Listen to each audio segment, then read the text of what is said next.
Hi, ഞാൻ doctor Aishwarya MO നാസ് clinic Mukkam Kozhikode.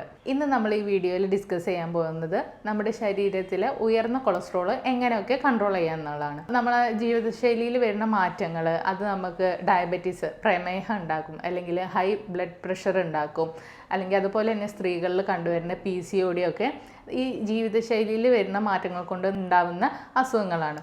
അതുപോലെ തന്നെ ഇപ്പോൾ വളരെ കോമൺ ആയിട്ട് വരുന്ന ഒരു കണ്ടീഷനാണ് നമ്മുടെ ബ്ലഡിലെ ഉയർന്ന കൊളസ്ട്രോളിൻ്റെ ലെവൽ എന്ന് പറയുന്നത്. നമ്മുടെ ജീവിതശൈലിയിലെ മാറ്റങ്ങളും അതുപോലെ തന്നെ ഭക്ഷണക്രമത്തിലെ മാറ്റങ്ങളും നമ്മളുടെ വ്യായാമക്കുറവൊക്കെ ഈ ഒരു കൊളസ്ട്രോള് കൂടാനുള്ളൊരു കാരണമാണ്. ഇപ്പോഴത്തെ കാലത്ത് നമ്മുടെ പ്രായഭേദമന്യേ, അതായത് ചെറുപ്പക്കാരിലും മുതിർന്നവരിലും ഒക്കെ ഈ ഒരു കണ്ടീഷന് വളരെ കോമൺ ആയിട്ട് തന്നെ കാണുന്നുണ്ട്. വളരെ കോമൺ ആയിട്ടുള്ള ഒരു കണ്ടീഷനാണെങ്കിലും ഇതിൻ്റെ സിംറ്റംസ് ഉണ്ടാവുന്നത് വളരെ റെയർ ആയിട്ട് കണ്ടുവരാറുള്ളൂ.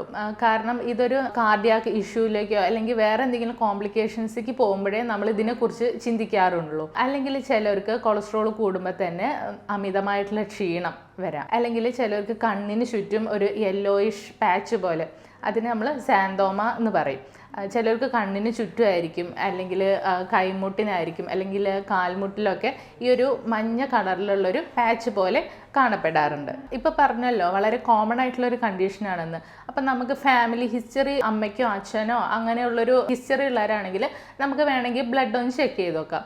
അപ്പോൾ ബ്ലഡിൽ നമ്മൾ ലിപ്പിഡ് പ്രൊഫൈലാണ് നോക്കേണ്ടത്, ഉയർന്ന കൊളസ്ട്രോൾ ഉണ്ടോ എന്ന് അറിയാൻ വേണ്ടിയിട്ട്.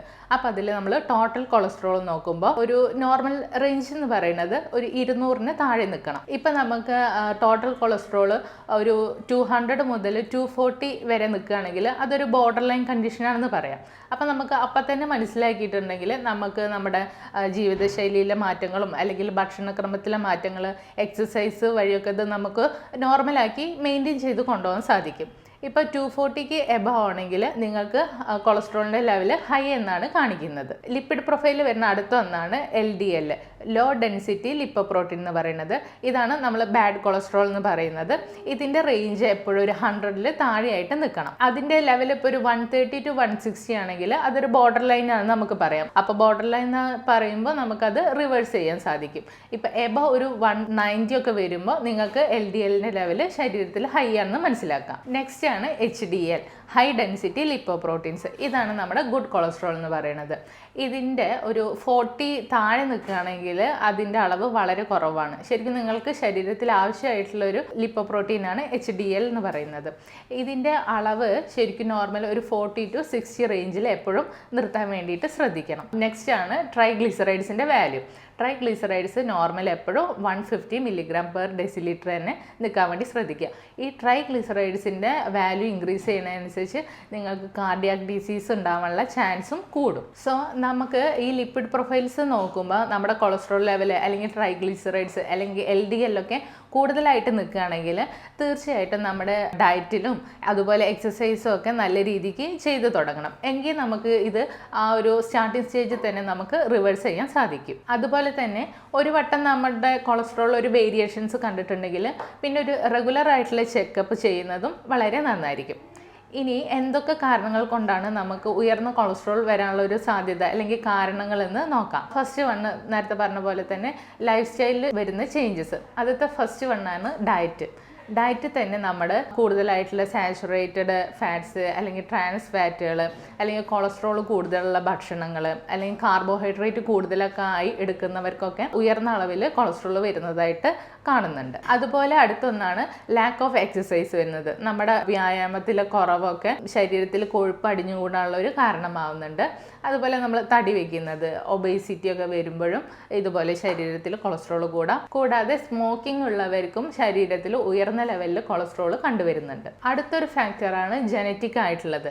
നമ്മുടെ ഫാമിലിയിൽ അങ്ങനെ ഒരു ഹിസ്റ്ററി ഉണ്ടെങ്കിലോ അച്ഛനോ അമ്മയ്ക്കോ ഒക്കെ കൊളസ്ട്രോൾ ഉണ്ടെങ്കിൽ മക്കൾക്കും വരാനുള്ള ഒരു സാധ്യത കണ്ടുവരുന്നുണ്ട്. അതുപോലെ ചില മെഡിക്കൽ കണ്ടീഷൻസ്, ഡയബറ്റീസ് അല്ലെങ്കിൽ ഹൈപ്പോതൈറോയിഡിസം അല്ലെങ്കിൽ ചില കിഡ്നി ഡിസീസിൻ്റെ കൂടെയും ബ്ലഡിൽ ഉയർന്ന കൊളസ്ട്രോൾ ലെവൽ കണ്ടുവരുന്നുണ്ട്. അപ്പോൾ ഈ ഒരു കണ്ടീഷൻസൊക്കെ ഉള്ളവർ ഇടയ്ക്കൊന്ന് ലിപ്പിഡ് പ്രൊഫൈലും കൂടി ചെക്ക് ചെയ്യുന്നത് വളരെ നന്നായിരിക്കും. അടുത്ത ഒന്നാണ് നമ്മുടെ ഏജ് കൂടുന്നതനുസരിച്ചും ശരീരത്തിൽ കൊളസ്ട്രോളിൻ്റെ അളവ് കൂടുന്നത്.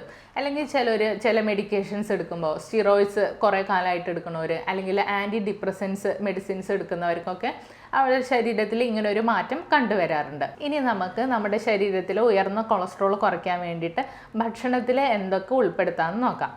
ഫസ്റ്റ് വൺ, എല്ലാവർക്കും അറിയുന്ന പോലെ തന്നെ ഫൈബർ റിച്ച് ആയിട്ടുള്ള ഭക്ഷണങ്ങൾ ഉൾപ്പെടുത്താൻ ശ്രദ്ധിക്കുക. കാരണം ഈ ഫൈബർ ശരീരത്തിൽ കൂടുതൽ വരുമ്പോൾ അത് കൊളസ്ട്രോളിൻ്റെ അബ്സോർപ്ഷന് ഒന്ന് കുറയ്ക്കും. അപ്പോൾ നമുക്ക് നമ്മളെ ബ്ലഡിലത്തെ കൊളസ്ട്രോൾ ഒന്ന് കൺട്രോൾ ചെയ്യാനായിട്ട് സാധിക്കും. അതുപോലെ ഫ്രൂട്ട്സ് തന്നെ നമുക്ക് ആപ്പിള്, പിയേഴ്സ്, ബെറീസ് ഒക്കെ ഉൾപ്പെടുത്താം. അതുപോലെ ഓട്സും നല്ലൊരു ഓപ്ഷനാണ്. പിന്നെ ഉൾപ്പെടുത്താൻ പറ്റുന്നത് പയറ് വർഗ്ഗങ്ങളൊക്കെ, കടല, ചെറുപയർ, വമ്പയറൊക്കെ നമ്മളുടെ ഡയറ്റിൽ ഉൾപ്പെടുത്താം. അതുപോലെ നമ്മുടെ ഹാർട്ടിൻ്റെ ഇതിന് ഏറ്റവും നല്ലൊരു സപ്ലിമെൻ്റ് ആണ് എല്ലാവർക്കും അറിയാം, ഒമേഗ 3 ഫാറ്റി ആസിഡ്സ്. അപ്പോൾ ഇത് നാച്ചുറലായിട്ട് കിട്ടുന്ന തന്നെ ഫാറ്റ് ഫിഷസ് ആയിട്ടുള്ള സാൽമൺ, ട്യൂണ എന്നൊക്കെ നന്നായിട്ട് കിട്ടുന്നുണ്ട്. അല്ലാതെ നമുക്ക് ഒമേഗ 3 ഫാറ്റി ആസിഡ്സിൻ്റെ സപ്ലിമെൻറ്റ്സും കൂടി എടുക്കാവുന്നതാണ്. നമ്മുടെ ഡയറ്റിൽ ഇതിൻ്റെ കൂട്ടത്തിൽ തന്നെ നട്ട്സും സീഡ്സും ഉൾപ്പെടുത്താം. അപ്പോൾ അതിൽ തന്നെ സീഡ്സിലാവുമ്പോൾ നമുക്ക് ഫ്ലാക്സ് സീഡ്സും ചിയ സീഡ്സും ഒക്കെ ഉൾപ്പെടുത്തുന്നത് നല്ലതാണ്. അതുപോലെ നമുക്ക് നട്ട്സിൽ ഉൾപ്പെടുത്താൻ പറ്റുന്നതാണ് വാൾനട്ട്സും ബദാമും ഒക്കെ. കാഷ്യൂ ചിലർക്ക് ട്രൈഗ്ലിസറൈഡ്സ് കൂട്ടുന്നതായിട്ട് കണ്ടുവരുന്നുണ്ട്. അതുപോലെ നമുക്ക് ഈ ഉയർന്ന കൊളസ്ട്രോൾ ഉള്ളവർക്ക് ഉപയോഗിക്കാൻ പറ്റിയ ബെസ്റ്റ് ഓപ്ഷനാണ് അവക്കാഡോ എന്ന് പറയുന്നത്. ഇതിലുള്ള മോണോസാച്ചുറേറ്റ്സ് നമ്മുടെ ബ്ലഡിലത്തെ LDLൻ്റെ ലെവല് കുറയ്ക്കാൻ സഹായിക്കും. അതുപോലെ ഒന്നാണ് നമ്മുടെ ഇപ്പോൾ കുക്കൊക്കെ ചെയ്യുമ്പോൾ ഒലീവ് ഓയിൽ യൂസ് ചെയ്യുന്നതും കുറച്ചും കൂടി നല്ലതായിരിക്കും. ഇതിലുള്ള മോണോസാച്ചുറേറ്റഡ് ഫാറ്റ്സും നിങ്ങളുടെ LDL കുറയ്ക്കാൻ വേണ്ടിയിട്ട് സഹായിക്കും. ഈ ഫുഡൊക്കെ എടുക്കുന്നതിൻ്റെ കൂടെ തന്നെ ഒഴിവാക്കേണ്ട ഫുഡുകളാണ് റെഡ് മീറ്റ് പാടെ ഒഴിവാക്കേണ്ടതാണ്. പിന്നെ ഭയങ്കര ഫ്രൈഡ് ആയിട്ടും ഓയിലായിട്ടുള്ള ഭക്ഷണങ്ങളൊക്കെ നിങ്ങൾ ഡയറ്റിൽ നിന്ന് തീർച്ചയായിട്ടും ഒഴിവാക്കേണ്ടതാണ്. അതുപോലെ ഇമ്പോർട്ടൻ്റ് ആണ് നിങ്ങളുടെ ഭക്ഷണത്തിൽ നിന്ന് കാർബിൻ്റെ കണ്ടൻറ്റ് കുറയ്ക്കുക എന്നുള്ളത്. ഈ കാർബ്സ് കൂടുതൽ വരുമ്പോൾ അത് പിന്നെ ഫാറ്റ് ആയിട്ടായിരിക്കും നമ്മുടെ ബോഡിയിൽ സ്റ്റോർ ചെയ്യുക. സോ നമ്മുടെ ഫുഡിൽ നിന്ന് കാർബ്സ് മാക്സിമം ഒഴിവാക്കിയിട്ടുള്ള ഒരു ഡയറ്റ് വേണം നിങ്ങൾ ഫോളോ ചെയ്യാൻ. കാർബ്സിൻ്റെ കൂടെ തന്നെ വളരെ ഇമ്പോർട്ടൻ്റ് ആയിട്ടുള്ള ഒന്നാണ് ഹൈ ഗ്ലൈസീമിക് ഇൻഡെക്സ് ആയിട്ടുള്ള ഭക്ഷണങ്ങൾ ഒഴിവാക്കുക എന്നുള്ളത്. ഈ ഹൈ ഗ്ലൈസീമിക് ഇൻഡെക്സ് ഭക്ഷണങ്ങൾ എന്തൊക്കെയാണെന്നുള്ളത് മുന്നത്തെ ഒരു വീഡിയോയിൽ പറഞ്ഞിട്ടുണ്ട്. കൂടാതെ കൊളസ്ട്രോൾ ഉള്ളവർക്ക് മുട്ട കഴിക്കാൻ പറ്റുമോ എന്നുള്ളൊരു ഡൗട്ടുണ്ട്. അവർക്ക് തീർച്ചയായിട്ടും മുട്ട കഴിക്കാം. പക്ഷേ മുട്ടയുടെ വെള്ള ഡെയിലി അവർക്ക് കഴിക്കാം. മഞ്ഞ ആഴ്ചയിൽ ഒരു 2-3 തവണ എടുക്കുന്നതായിരിക്കും നല്ലത്. കാരണം മുട്ടയുടെ മഞ്ഞയിൽ സാച്ചുറേറ്റഡ് ഫാറ്റ് അടങ്ങിയത് കൊണ്ടാണ് അങ്ങനെ പറയുന്നത്. ഇനി നെക്സ്റ്റ് വണ്ണാണ് നമ്മുടെ റെഡ് മീറ്റ്. പറഞ്ഞ പോലെ തന്നെ നമ്മുടെ ഓർഗൻ മീറ്റും നമ്മൾ ഈ ഭക്ഷണത്തിൽ നിന്ന് ഒഴിവാക്കണം. കാരണം അതിലും കൂടിയ അളവിൽ കൊളസ്ട്രോൾ കണ്ടന്റ് ഉണ്ട്. അടുത്ത ഒന്നാണ് നമ്മൾ ഭക്ഷണത്തിലെ ക്രമം മാത്രമല്ല എക്സസൈസും നല്ല രീതിക്ക് ഈ ഒരു കൊളസ്ട്രോൾ കുറയ്ക്കാൻ വേണ്ടിയിട്ട് ചെയ്യേണ്ടതാണ്. ഒരു 30 to 45 മിനിറ്റ്സ് എന്തായാലും നല്ല രീതിക്ക് എക്സസൈസ് ചെയ്യേണ്ടതാണ്. നമുക്ക് ഈ കൊളസ്ട്രോൾ നല്ലൊരു ഡയറ്റ് ഫോളോ ചെയ്യുന്നതോടു കൂടിയും അല്ലെങ്കിൽ നല്ല രീതിക്ക് എക്സസൈസ് ചെയ്തിട്ടും നമുക്ക് റിവേഴ്സ് ആയിട്ട് കൊണ്ടുവരാൻ കഴിയും. ചിലർക്ക് അതൊരു ബുദ്ധിമുട്ടായിരിക്കും അവരുടെ ആ ഒരു ശരീരപ്രകൃതിയൊക്കെ വെച്ചിട്ട്.